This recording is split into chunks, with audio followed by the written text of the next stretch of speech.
Hello friends, welcome to our channel.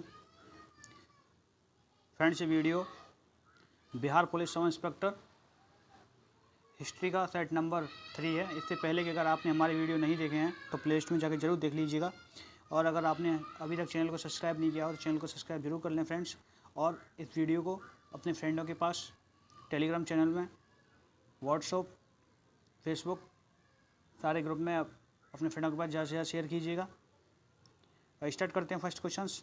Friends, ये Delhi police constable वालों के लिए बहुत ही हेल्पफुल रहने वाला है। ये सेट जो हम आपको बिहार एसआई के लिए करा रहे हैं एंड ऑल कम्पिटेटिव एग्जाम के लिए भी बहुत ही हेल्पफुल रहने वाले हैं ये सेट हमारे। ओके, चलिए स्टार्ट करते हैं फर्स्ट क्वेश्चन। प्रशासन के क्षेत्र में चोल वंश की मुख्य देन क्या थी? तो ये देन थी सुसंगठित स्थानीय स्वशासन। 3 मुख वाली ब्रह्मा, विष्णु एवं महेश की मूर्ति कहाँ स्थित है? ये एलिफेंटा गुफा में स्थित है। महाभारत का भारत वेदता के नाम से किसने तमिल भाषा में अनुवाद किया था? तो पेरुंदेव नागर ने तमिल भाषा में अनुवाद किया था। राजेंद्र चोल द्वारा बंगाल अभियान के समय बंगाल का शासक कौन था? महिपाल बंगाल का शासक था उस समय। चालुक्य विक्रम संवत का शुभारंभ किसने किया? ये शुभारंभ किया था विक्रमादित्य ने, विक्रमादित्य 6 ने। नेक्स्ट है, पल्लवों की राजभाषा क्या थी? संस्कृत।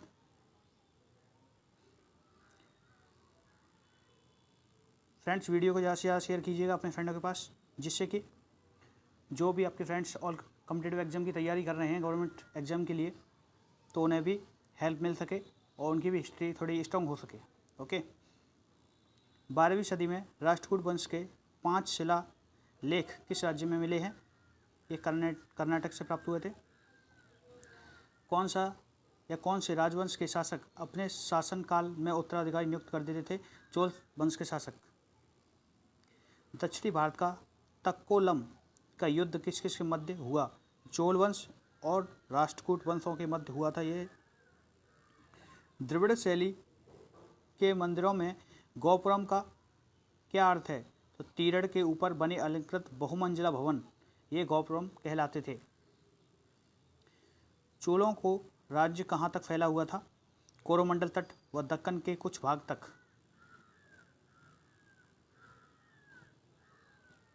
चोल शासकों के समय बनी प्रतिमाओं में सबसे विख्यात कौन सी प्रतिमा थी? तो नटराज शिव की कांस्य प्रतिमा, ये सबसे विख्यात प्रतिमा थी। चोल युग किसके लिए प्रसिद्ध था? ग्रामीण सभ्यताओं के लिए।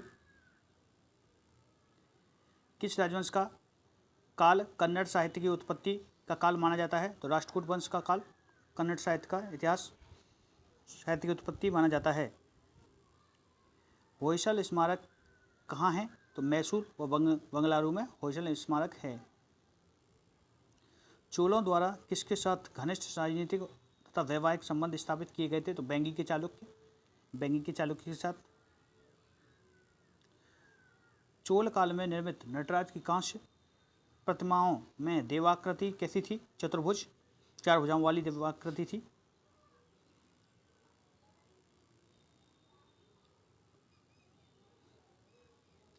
चोल साम्राज्य का संस्थापक कौन था? विजयपाल। रुद्रवा किस राजवंश की प्रसिद्ध महिला शासिका थी? तो काकतीय राजवंश की महिला शासिका थी ये। राजराजा प्रथम का मूल नाम क्या था? अरिमोल वर्मन। चोल युग में कड़िमे का अर्थ क्या था? भूराजस्व लगान। तंजौर में स्थित राजराजेश्वर मंदिर किस देवता का है? ये शिव का है। चोल युग में किसने हिरण्यगर्भ नामक त्यौहार का आयोजन किया था? तो लोक महादेवी ने आयोजन किया था इसका। चोल युग में सोने के सिक्के क्या कहलाते हैं? कुलुंज।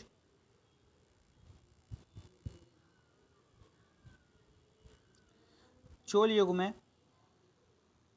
युद्ध में विशेष पराक्रम दिखाने वाले योद्धा को कौन सी उपाधि दी जाती थी?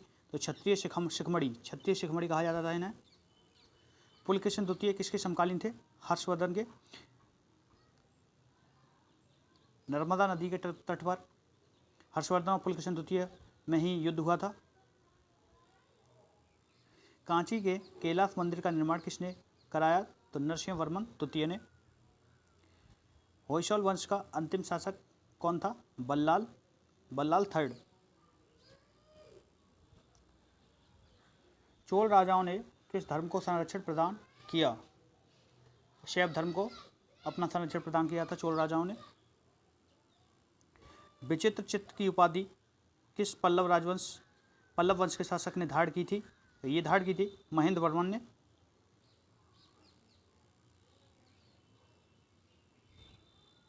चोल वंश का संस्थापक विजयपाल पहले किसका सामंत था? पल्लवों का। श्रृंगार्थ दीपिका की रचना किसने की है? तो बैकंठ माधव ने इसकी रचना की है। तेलव द्वितीय ने किस नदी में आत्महत्या की थी? तेलव द्वितीय ने तुंगभद्रा नदी में आत्महत्या की थी। भारत में मुस्लिम शासक की नींव किसने डाली? ये मोहम्मद गौरी ने डाली थी। मोहम्मद गौरी ने। इनका सेनापति था कुतुबुद्दीन ऐबक, जिसे यहाँ पर छोड़ के गए थे अपना राज्य सौंप के। कमेंट बॉक्स में आप लोगों को एक क्वेश्चन बताना है, गुलामों का गुलाम किसे कहा जाता है? ओके, इसका आंसर जरूर दीजिएगा। गुलामों का गुलाम किसे कहा जाता है, किस शासक को कहा जाता है? मोहम्मद गौरी का अंतिम आक्रमण किसके विरुद्ध था? पंजाब के खोखर के विरुद्ध। भारत में गुलाम वंश की स्थापना किसने की थी? तो देखिए, भारत में गुलाम वंश की स्थापना 1206 ईस्वी में कुतुबुद्दीन ऐबक ने की थी।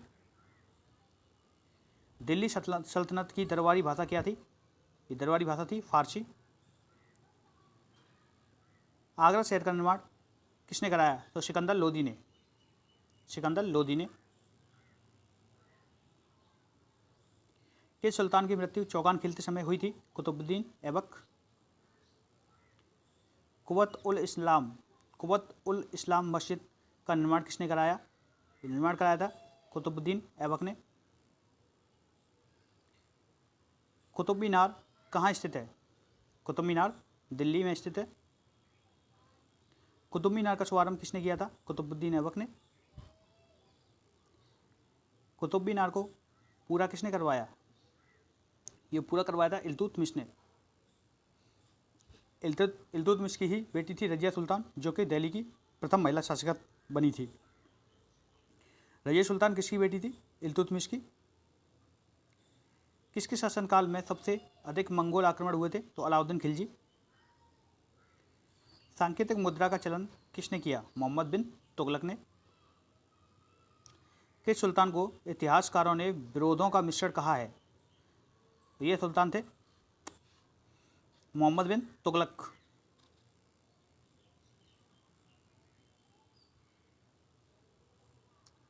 लोदी वंश का अंतिम शासक कौन था? इब्राहिम लोदी, जिन्होंने आगरा शहर की स्थापना की थी 1504 ईस्वी में।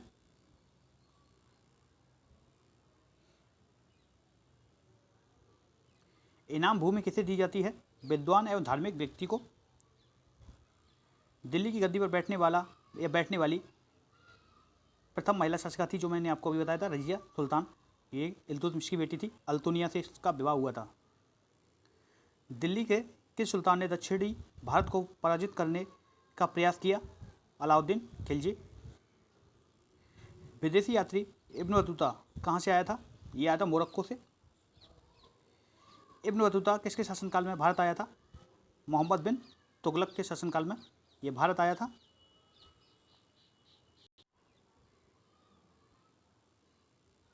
किस शासक ने अपने आप को खलीफा घोषित किया था? ये थे मुबारक शाह खिलजी। इन्होंने अपने आप को खुद को खलीफा घोषित किया था। खिलजी वंश की स्थापना कब व किसने की थी?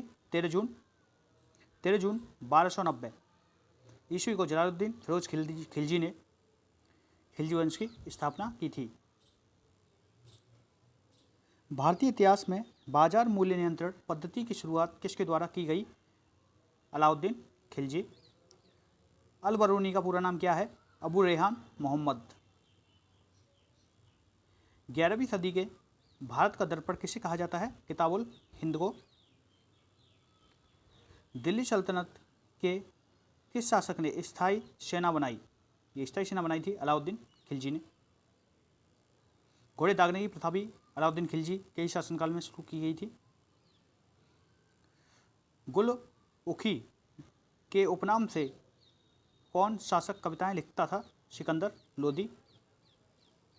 अलाई दरवाज़ा किसके मुख्य दरबार हैं? तो कुतुब मीनार का मुख्य दरवाज़ा है अलाई दरवाज़ा। जलालुद्दीन फिरोज खिलजी की हत्या किसने की थी? अलाउद्दीन खिलजी ने। अलाउद्दीन के आक्रमण के समय देवगिरी का शासक कौन था? रामचंद्र देव। सल्तनत काल में भू राजस्व का सर्वोच्च ग्रामीण अधिकारी कौन था? मलिक। तैमूरलंग ने भारत पर आक्रमण कब किया? 1398 ईस्वी में तैमूरलंग ने भारत पर आक्रमण किया था। किस सुल्तान के दरबार में सबसे अधिक गुलाम थे? तो बलबन। बलबन एक ऐसा शासक था जिसके दरबार में सबसे ज़्यादा गुलाम थे और सबसे ज़्यादा योग्यता वाला शासक भी बलबन ही था।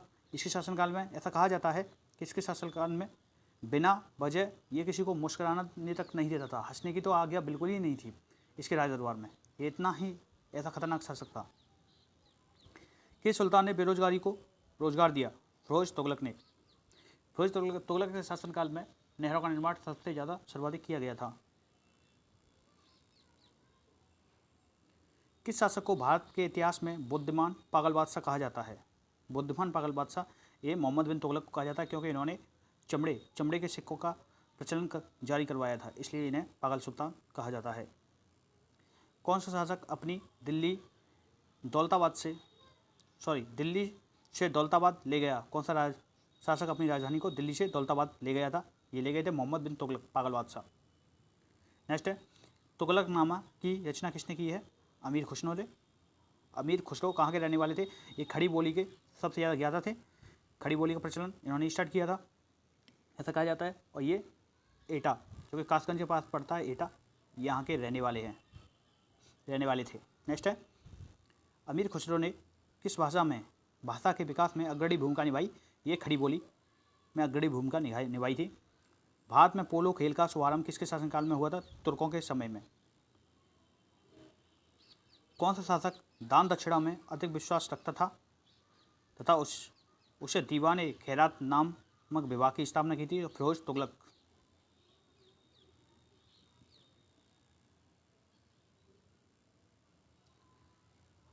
किस संगीत यंत्र को हिंदू मुस्लिम गान का सर्वश्रेष्ठ यंत्र माना गया है? सितार को।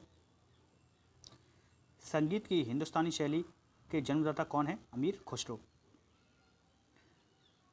संगीत की कव्वाली शैली के जन्मदाता कौन है? अमीर खुसरो।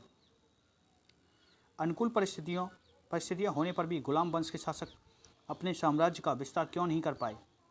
क्योंकि मंगोल आक्रमण का भय होने के कारण। किस शासक को द्वितीय सिकंदर अथवा सिकंदर ईसानी कहा जाता है? अलाउद्दीन खिलजी को। इन्होंने द्वितीय सिकंदर की उपाधि धारण की थी। सिक्कों पर खलीफा नायाब किस सुल्तान को माना गया है? फिरोज शाह तुगलक को। तो फ्रेंड्स, ये थे आज के हमारे टॉप 1 क्वेश्चन बिहार एसआई के लिए। अगर आपको वीडियो पसंद आया हो तो लाइक ज़रूर कीजिएगा, और फ्रेंड्स वीडियो को ज़्यादा से ज़्यादा अपने फ्रेंडों के पास शेयर ज़रूर कीजिएगा। और अगर अभी तक आपने हमारे चैनल को सब्सक्राइब नहीं किया हो तो सब्सक्राइब जरूर कर लें। Okay, thanks for watching and take care.